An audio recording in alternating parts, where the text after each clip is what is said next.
Fala pessoal, aqui é a Marília, professora de gramática. Vamos dar continuidade à resolução dessa lista do professor Ville, tá bom? Que vocês começaram com a professora Viviane, ela já postou um vídeo ontem, né, com essa resolução. E aí, agora a gente vai dar continuidade com os exercícios 1, 2, 7 e 8, beleza? Vamos lá então. Primeiro exercício, nós temos aí um diálogo. Não é medo, é que posso evitar encrenca. Falo com o negrão e acerto os ponteiros. Poxa, se eu faço uma besteira qualquer, minha mãe é que sofre. Ela já chorou paca no dia que saí de casa. Vai me enganar que você tem casa. Claro, como todo mundo. Então o que veio fazer aqui? Só encher o saco dos outros? Poxa, fica lá na sua casa. Eu bem que queria ficar, mas minha cidade não tem emprego. Quem quer ser alguma coisa na vida tem que sair de lá. Foi o que fiz. Quando acabei o exército, vim para cá. Papai não pôde me ajudar. Esse fragmento, então, pertence a Dois Perdidos numa Noite Suja, que é uma peça teatral de Plínio Marcos.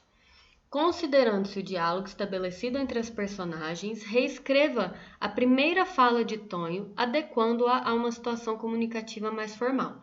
Então, a gente sabe que existem diversas variantes linguísticas que vão se adaptar aos contextos. Essa é uma conversa informal, mas a gente vai ter que transferi-la para um contexto mais formal. Quais as palavras a gente mudaria? Quais expressões a gente mudaria neste contexto formal? Veja lá, não é medo, é que posso evitar encrenca. A palavra encrenca pode ser substituída por confusão, dificuldade ou desordem para ficar então em um contexto mais formal. Falo com um negrão, que pode ser substituído por homem, e acerta os ponteiros. Essa expressão acerta os ponteiros é uma expressão figurativa que pode ser substituída por uma expressão literal, né? Resolvo as questões pendentes, chego a um acordo. Beleza? Depois a gente tem a palavra poxa, que também pode ser, ela é muito uma marca de oralidade e pode ser substituída por francamente ou honestamente, né? Então vamos lá, francamente, honestamente. Se eu faço uma besteira qualquer, fazer uma besteira qualquer também pode melhorar aí para ficar mais próximo de um contexto formal, como cometo um equívoco ou cometo um erro. Minha mãe sofre. Ela chorou paca. Paca é uma gíria que a gente pode utilizar a palavra muito, né? No dia, aí tá escrito no dia que saí de casa. A gente precisa colocar a expressão em, no dia em que saí de casa. Aí, beleza, ficamos mais perto de uma situação formal, certo? Letra B. Transponha a última fala de Tonho para o discurso indireto.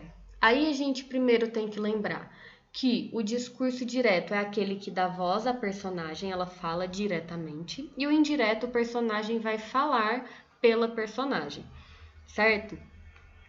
Para isso, a gente precisa fazer algumas adequações, principalmente na questão de tempos e modos verbais.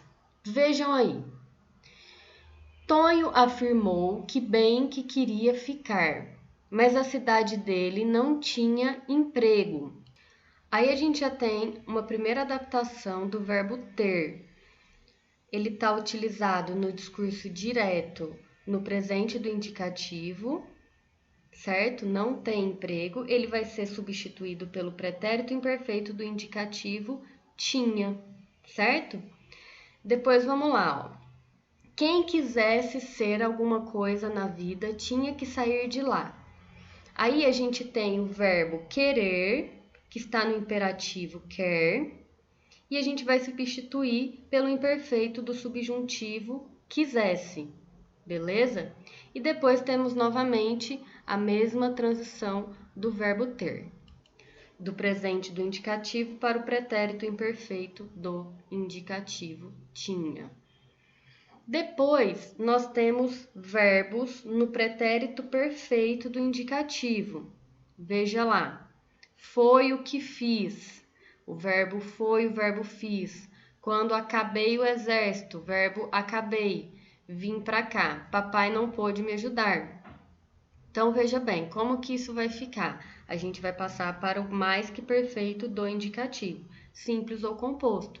Então, tinha sido isso que fizera, depois que acabara o exército, tinha vindo para ali. Seu pai não pudera ajudá-lo, certo? Maravilha. Vamos aí para o próximo, número 2. Examine a transcrição do depoimento de Eduardo Koji, líder indígena de Tadarimana, do Mato Grosso. Nós vivemos aqui que nem gado. Tem a cerca e nós não podemos sair dessa cerca. Tem que viver só do que tem dentro da cerca. Nós vivemos que nem boi no curral. Nos trechos tem a cerca e tem que viver, o verbo ter assume sentidos diferentes. Justifique. Estamos aí trabalhando então no âmbito da semântica, beleza? São 2 verbos, né, utilizados com sentidos distintos. No primeiro caso, tem a cerca, ele está no sentido de haver e existir. E no segundo caso, tem que viver, ele está utilizado no sentido de necessitar e precisar. Sem muito segredo essa aí. Vamos para a letra B. Reescreva em um único período os trechos nós vivemos aqui que nem gado e nós não podemos sair dessa cerca, empregando o discurso indireto. Comece o período conforme indicado na página de respostas. Veja bem, Eduardo Koji disse que eles viviam ali que nem gado e não podiam sair daquela cerca.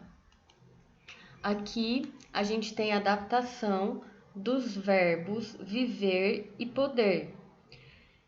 Na frase do discurso direto,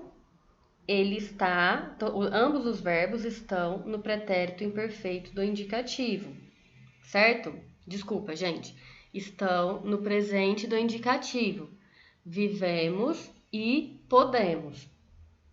A gente vai adaptar esses verbos para o pretérito imperfeito do indicativo. Viviam e podiam, beleza? Esse era o truque dessa resposta. Vamos lá para o exercício de número 7. Vamos lá. Siga as orientações e comandos das questões seguintes. Transcreva o trecho. Ele obteve uma boa interpretação, corrompendo os juízes e embaçando os outros herdeiros, substituindo os termos sublinhados por outros de sentido equivalente. Aqui a gente está trabalhando com semântica, né? Com vocabulário, para além da semântica. Então, a gente tem que entender o sentido da palavra e depois buscar a variedade dentro do vocabulário de vocês para encontrar, então, sinônimos, certo? Vejam lá, como a gente colocaria, ó. Ele obteve uma boa interpretação. Sinônimos para corrompendo, neste caso, pode ser subornando, aliciando ou comprando os juízes. E embaçando os outros herdeiros. A palavra embaçando pode ser substituída por enganando, confundindo, ludibriando os outros herdeiros. Beleza? Sem muito segredo essa aí, vamos para a letra B. Transcreva o trecho. Foi um santo remédio, contava a mãe do infeliz a uma comadre, em discurso indireto e em ordem direta. Primeiramente, vamos entender que o discurso indireto, então, é o narrador contando o que a personagem disse. E a ordem direta é dizer quem disse antes da fala, certo? Por quê? Para ficar mais claro, ó, vejam aí. Aqui, no discurso direto, a gente tem, primeiro, a fala, foi um santo remédio, e depois a gente tem a explicação de quem foi que pronunciou essa fala. Então, a gente vai inverter essa ordem para ela ficar direta, porque aí ela está indireta. beleza? Como vai ficar isso? Vamos lá.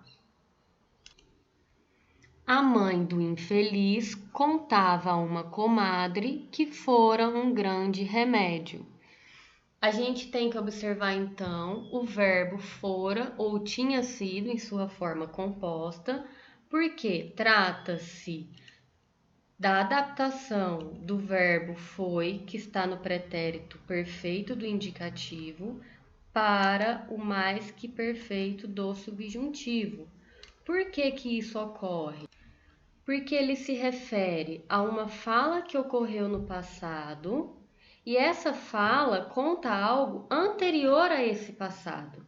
Por isso a gente usa o mais que perfeito, certo? Maravilha, vamos para o próximo. Os trechos. Ele sugeriu que ela entrasse em sua cabana e vieram os caçadores e perguntaram ao lenhador se ele tinha visto uma raposa, foram construídos em discurso indireto. Ao se transpor tais trechos para o discurso direto, o verbo entrasse e a locução verbal tinha visto assumem respectivamente as seguintes formas. Então aqui a gente tem que observar aquela adaptação verbal que a gente veio trabalhando aí nos outros exercícios. Coloquei para vocês um quadro com essa relação entre modos e tempos verbais. A gente vê aí que a alternativa é a letra D. Por quê? Veja lá. Ele sugeriu que ela entrasse. Entrasse no discurso indireto está no imperfeito do subjuntivo. Neste caso, a gente coloca então para o presente do subjuntivo. Entre em sua cabana. Opa, peraí, presente do subjuntivo não. Está no pretérito imperfeito do subjuntivo, recapitulando. Ele sugeriu que ela entrasse. O verbo entrasse está no pretérito imperfeito do subjuntivo e ao transferir para o discurso direto, em que a personagem tem voz, a gente vai utilizar o imperativo. Entre em sua cabana. Depois, no próximo slide, a gente vai observar qual que é a diferença dessas transições, porque vejam que nós temos 3 casos em que o discurso indireto, quando o verbo está no pretérito imperfeito do subjuntivo, ele vai passar ou para o presente do subjuntivo, ou para o futuro do subjuntivo, ou para o imperativo. Esse é o caso do imperativo, beleza? Vamos resolver o próximo verbo e depois a gente analisa os outros casos. Veja lá então, vieram os caçadores e perguntaram ao lenhador se ele tinha visto uma raposa. A locução verbal tinha visto está no mais que perfeito, é o mais que perfeito composto, certo? Então, quando a gente passa para o discurso direto, fica no pretérito perfeito do indicativo. Você viu uma raposa? Beleza? Agora, vamos analisar aqui essas outras transições do pretérito imperfeito do subjuntivo, só para vocês não ficarem em dúvida. Por que que aí é o imperativo e não os outros? Veja aqui o caso dos outros, ó. Quando a gente tem, ele disse que quando entrasse em casa, lavaria as mãos imediatamente, ou melhor, tomaria banho. Aí a gente tem um discurso indireto com o verbo entrar no imperfeito do subjuntivo. Quando a gente transfere para o discurso direto, teríamos: quando eu entrar em casa, lavarei as mãos imediatamente, ou melhor, tomarei banho. Nesse caso, a gente coloca então o futuro do subjuntivo, certo? Já o outro caso, que a gente vai transferir para o presente do subjuntivo, é o seguinte: ela disse que para que ela entrasse em casa, precisava tirar os sapatos. Imperfeito do subjuntivo. Quando passa para o discurso direto, para que eu entre em casa, preciso tirar os sapatos. Trouxe esses exemplos aí para vocês, para ficar mais claro como é essa transição, essa adaptação de modos e tempos verbais. Certo, pessoal? Fica um abraço a todos e bons estudos!